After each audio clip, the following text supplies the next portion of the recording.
we're just coming off the back of a Why Millions Matter event, so it's been a pretty busy few days. But I think first of all, if you could introduce yourself, and what you do. Well, so David Scott. I'm from down in sunny Devon. Live on the edge of Dartmoor, and sadly, Dartmoor is very lacking now in biodiversity of bird species. So hence, in my role as a bird recorder, insofar as I nest record for the BTO, all my Schedule 1 licenses are issued by the BTO. I'm not employed by the BTO, but it is obviously the BTO are citizen science at its best when it comes to birds. Mm-hmm. So we come up here and basically find as many nests of these rare and endangered species now. Again, we've lost them all on Dartmoor. We were down to the last sort of odds and ends of pair of curlews, 2 pairs of lapwings, and the productivity is 0. So we come up here, April, May, June, find the nests and try and identify how the birds are doing. Obviously, that depends. It's very weather dependent, and obviously, farming is obviously linked into it. So it's the whole kit and caboodle about trying to analyse and get as much information and data about waders, merlins, ring-ouzels, all these iconic birds that are left up here. So that's our aim, and then we just record it. It's then submitted to the BTO, submitted to the landowners or agents, whoever commissioned us for the actual studies. And as of my role as a bird ringer, and I'm licensed to use mist nets, we'll catch birds, we'll catch chicks, ring them, and obviously if they turn up anywhere on migration or in wintering areas, it gives us a better understanding of what the populations are doing from these breeding areas. Yeah. And where did you obviously have a real passion for this and a real passion for birds and nature, and probably more knowledge than anyone I've ever met. Where did it start? Like, where did you get it from? Well, it's quite it's just always been in me, really. And my dear old dad, bless him, he's 89 now in dementia, and he told me a story, and it was only a few years ago that when I was in a pram, literally he was walking me down, I was literally a freshly born baby, and he was walking me in a pram down to the local woods, and he actually said a little prayer, not to God, he's not a religious man, and he basically just said a little prayer to nature to actually to let me experience and enjoy birds and wildlife for my life. And it's quite weird because that has been it. So whether that was, he blessed me with that, I don't know. But we had bantams when we were kids, and me and my brother would like to stroke them and trance them, put them upside down on the lawn, and but we've always had birds. People used to bring me like injured birds ever since sort of I was knee high, and again, just always handled them. And my earliest memories are going out and finding a wood warbler's nest when I was probably about 6 or 7 years old with my dad up at Boratal in Dartmoor, which sadly no longer wood warblers there anymore. So it's been there. And it's just that inherent sort of drive and passion for it. And I'd say it's just part of my fabric, essentially. Yeah. And I think in this day and age especially, nature is a big thing for a lot of people, but they don't necessarily understand it. Yeah. They don't necessarily get, as we've done over the past few days, go for a walk and actually look at the plants and the insects and what these birds are eating and the whole ecosystem of everything. I feel like your job is not a well-known job. Yeah. It's not something that people know exist. So when did you first learn that you could actually make money from this? It was only really in later life, really, in the last sort of 20 years, I suppose, because it's something that we just took for granted as other people doing. But it's come to be a fact that we are, I'm afraid, the last of the dinosaurs. It was a team of 7 of us on our ecological team that we run. and the youngest of us is 50. Back in the day when we were kids, there was no mobile phones, there was no internet. Basically we just went out in the fields and you were out all day, and I was catching butterflies, and I used to breed lots of caterpillars into adult butterflies. So it was, the nature table was my TV, my sort of internet, really. And I think now obviously kids have sort of haven't got that now. There's so many distractions and obviously lots of different things that are going on. But so yeah, it became apparent. Just in about the last 20 years, I suppose, that the skill set we had acquired inadvertently as kids was something that was lost on newer ecologists and nature people. Don't understand just the vagaries of nests. And a lot of people think if you touch a nest, obviously you're leaving scent on it and the birds come to the desert area, but the bird's olfactory system is pretty much non-existent on most birds, apart from things like rainforest vultures and things that will find carcasses through canopy. So we're I'm in the process now of teaching lots of ecologists some of these arts and things that are now crucial to trying to monitor these bird populations. And you can't just go and count pairs of birds on territories and think that's your breeding success, that's what you've got. I mean, many birds are just they're singing, and if they're still singing 3 weeks into the season, probably chances are he hasn't got a mate, so you've got no productivity. So by the nest finding we do and the nest follow-ups we do, it has become a very good ecological tool to actually understand your population dynamics. And that's, we've obviously discussed it on the event we've just been on, that the results that you provide are not just pair counts or necessarily even nest counts. It's finding the birds, finding that they're in a pair, finding the nest, seeing the chicks fledge, following up to see how many, seeing the chicks hatch, then seeing how many fledge. So you provide the full scope of the bird's kind of life in a lot of ways. And it's that the benchmark as well for us is like coming from Dartmoor, where it basically is unmanaged moorland and there's no predator control, and we come to these places where there is predator control, and obviously the management systems, the way the heather's managed is perfect for these birds. These are the perfect wader farms, and so we can contrast that when I go back to Devon. And if we're lucky to find a curlew's nest or a lapwing's nest, guarantee it's going to get either predated at egg stage or chick stage. Dog walkers. So there is zero productivity, and we come here and I can come back weeks later and find a pair of curlews that were in a particular paddock. They've still got 3 chicks, no big chunky things. And this is what we're trying to prove is this system works, and whether people like it or not, the management of the moors as is now is the perfect management system for the last waders, merlins, ring ouzels, etc. that we have. And I say, if people want to see evidence, go to Dartmoor, go to Exmoor. Tell me how many of these wader species you see, because you won't see any. I think also go there and just stand and listen. And then come up here and just stand and listen. You don't necessarily have to even see the birds, just listen and hear. It's a really good, powerful illustration. You got it at 5, 6 in the morning, and you got the cacophony up here of all the different species, red shanks and oyster catchers and curlews and skylarks. And like say, you go to Dartmoor, you're going to hear skylark, but you're not going to hear any of the others. No. And I mean, my next question was going to be, why do you come up here? But I think another point that we've not really touched on, which we've spoken about on these events, is private funding. These places up here are privately funded. And in terms of what you do, these estate owners want to know what's on their land. They want to map everything. It's not just about the red grouse. And so they get you up to show what they have.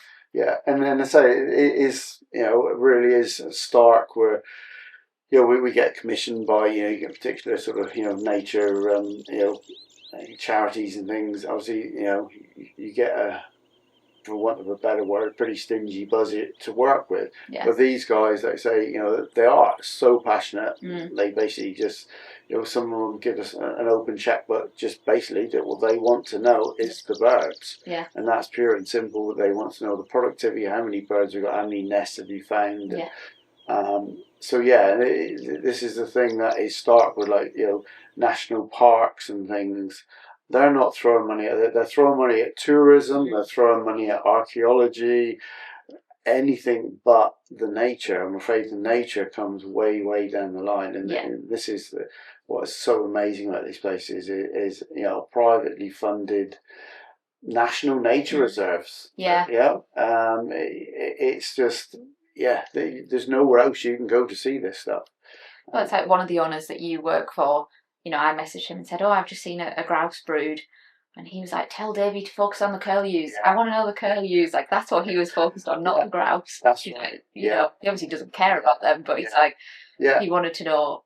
That's it. They are, the grouse are secondary. And this is, again, what, whether people agree with shooting or understand shooting, is that, the shooting is a byproduct of a wader farm. I mean, many of these years, obviously, because we've had the last 2 years of really rubbish spring, summer weather, and they haven't shot grouse for 2 years. Yeah. It's not about the grouse, but everybody's really concerned about how many curlews and how many lapwings.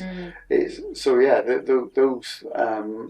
things are the most important to all these owners, because it is the life of their moor. I mean, the grouse are fairly secondary to all of them, aren't they? Yeah. And I mean, I think I know the answer, but have you seen any trends in the wildlife that you count over your career? Yeah, I mean, sadly, globally, I mean, I go up into the Arctic, where we're in the high Arctic, looking at wader species up in high Norway, up around Svalbard, Canadian Arctic, Alaska, and I'm afraid globally our trends are all plummeting. Lots of different reasons, lots of different factors, but obviously, it's a serious situation, because all of our wader species, breed in these northern hemispheres, and they'll migrate right down into the southern hemispheres. And that's what people don't realise, is like, they hear 1 minute and then down the other end of the world the next. Yeah. So and that's sadly, like, the overwintering success of bird populations is what tends to drive a lot of the population. So we get some really good management situations here, but obviously if they're getting killed in Africa or on migration by, I'm afraid, still the Lebanese and Maltese, Cypriots, they still kill a lot of our migrant birds. Yeah. And this is a big problem. And a lot of it's not even for food; it's just for fun. Yeah. The Lebanese in particular. Yeah. So there's lots of pressures against all these birds and populations. So sadly, they're all declining, and they all need every little bit of help. And the only help they are getting in the UK at the moment is these moorland areas, the upland managed moorland areas. Yeah.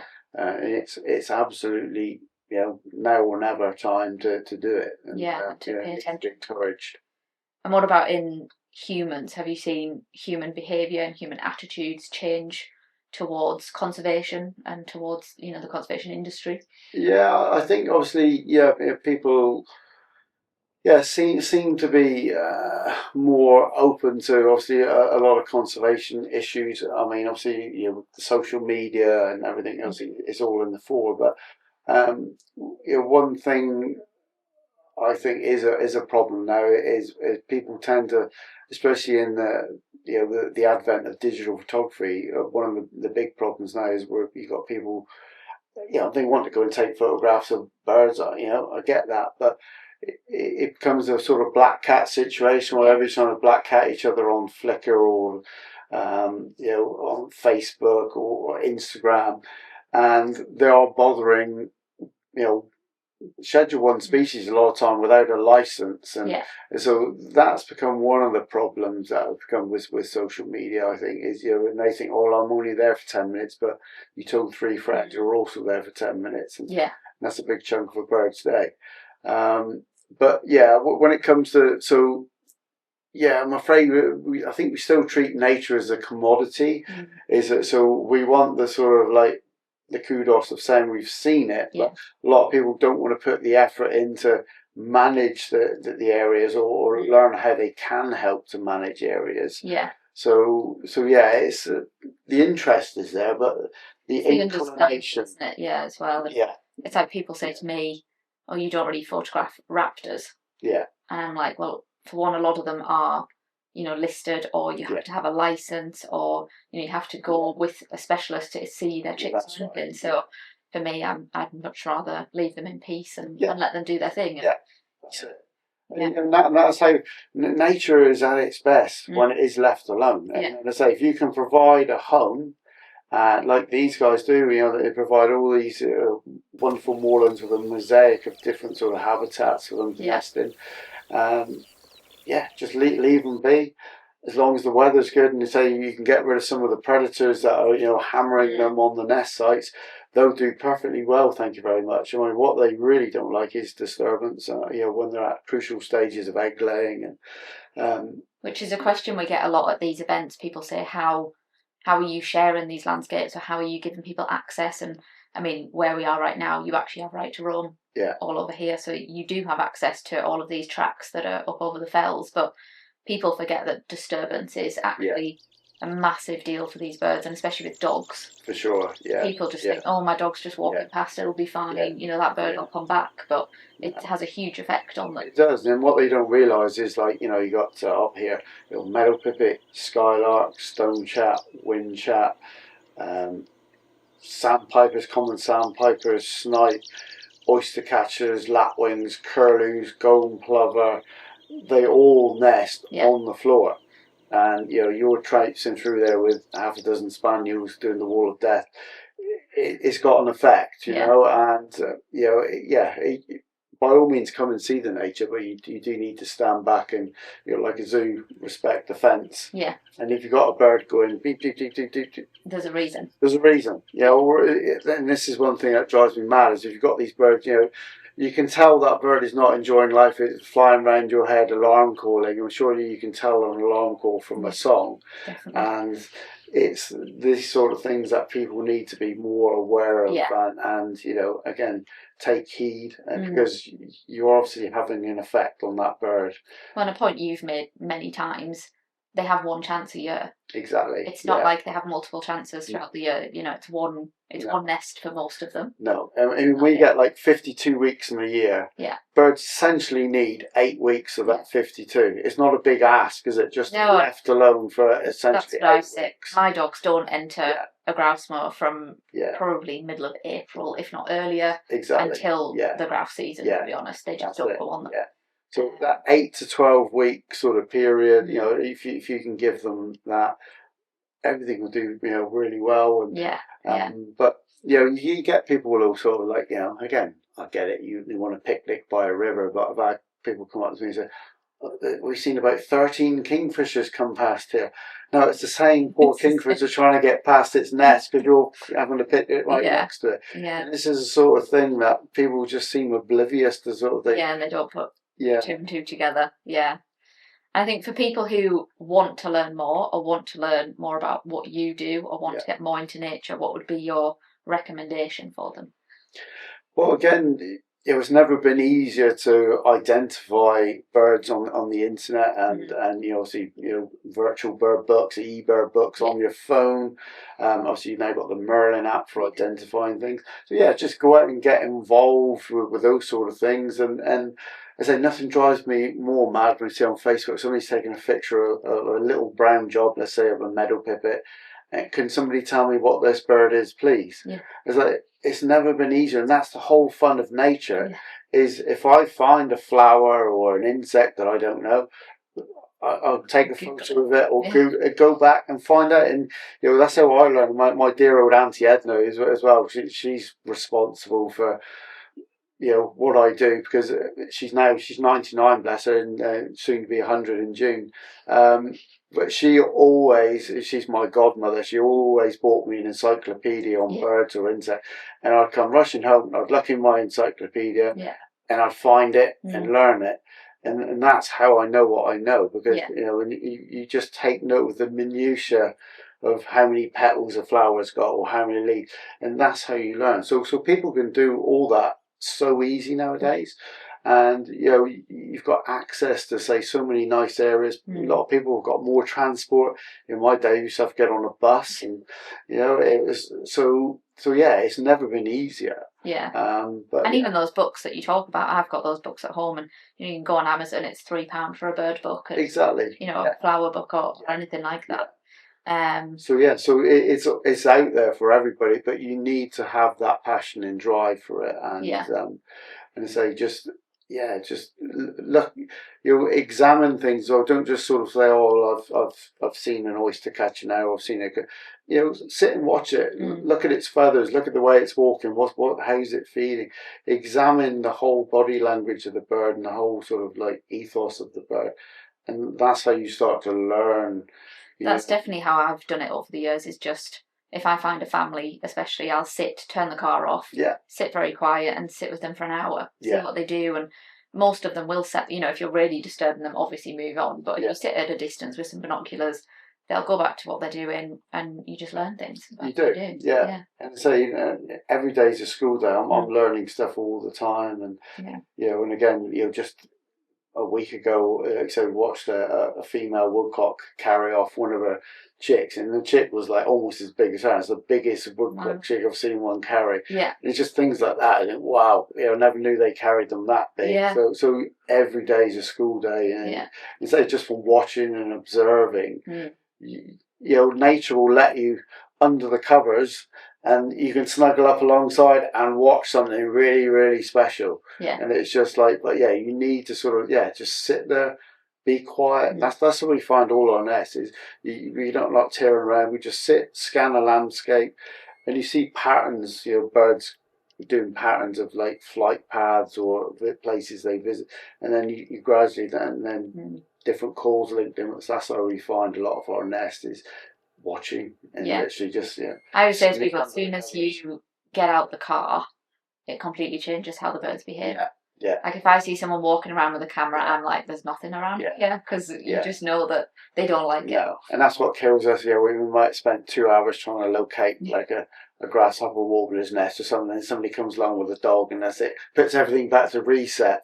So it's that simple. And I say you need the true behaviour of the birds, and then you can learn what they're doing. And then to finish off, what's your favourite species to find? Ooh. It's a hard one. It's a very hard. What's your favourite upland species to find? We'll go with that. I think merlins. Right. I like merlins. They're just little ethereal ghosts. Yeah. And and I always call them just little voices on the wind. Yeah. Because that's all I get when I'm looking for a merlin pair, and you just get a little voice somewhere on the wind, yick, yick, yick, yick, of the little jack, the male, and that's it. You're trying to locate him. And once you find him, obviously he's going to do a food pass to the female, and they're just these little ethereal ghosts that zip around the moor and nest on the high tops. And they thrive up here as well, don't they? Many people don't know they thrive up here. But this is the last sort of bastions of all the merlins. I mean, we've lost all the merlins on Dartmoor, Exmoor, Bodmin Moor. There are no merlins there. No. Wales has lost all theirs. Now goshawks have taken more of a population sort of increase. I'm afraid they've really had a big impact on they'll predate all these smaller falcons and things. So I'm afraid all the most of the Welsh ones are gone now. And the last census was done 20 years ago, and it was meant to be about 1,100 pairs, and I think there's way less than that now. And like last year was a terrible year for breeding. Some pairs didn't turn up at all, and this is sites we've had for 10 years where they're regular birds. Some pairs just didn't bother even trying, even though they turned up on site. There was no food base for them. So I think merlins are just that sort of just amazing little pocket rockets that they are flying around the moor, and you see the chicks. The eggs are literally like a ping pong ball, and the chick very beautiful eggs as well. Beautiful, just that sort of lovely mottled brown.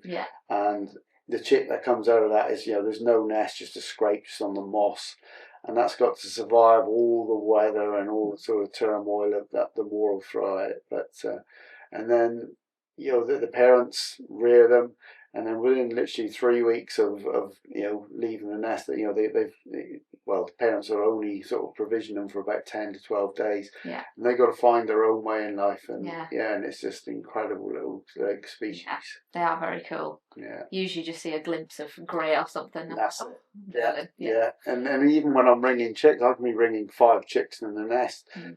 They're not alarm calling, No. so you wouldn't even know there's a nest there unless I'd pinpointed it early. You wouldn't even know the birds are there. Well, I came with you obviously to see that one nest, and we stood on the edge of a gully, and you just would have no idea that there was chicks there, and they were just tucked in under the like you say, there's no alarm calls or anything, and you just wouldn't know that. No, it's a complete hidden world, and as I say, it's little just sort of, they're almost like they don't exist, they just sort of, because you see just fleeting glimpses of them, and so I think they're probably my all-time fave. Well, thank you for taking the time to talk to me, and hopefully we've shared some knowledge, and then if people want to learn more or want to get in touch with you, I can always pass on their details to you. Yeah, more than welcome. And if you want to learn to be a nest finder and carry on the tradition. That's what I was saying. We need people coming behind us, doing and say, I'd urge anybody, if they want to get involved with, anybody can be a nest recorder with the BTO. Join the BTO, become a nest recorder. And I say, if you're interested in ringing, you can get a trainer in your area. So BTO are a really good citizen science and well worth joining. Definitely. Perfect. So thank you very much, Ashley. Thanks.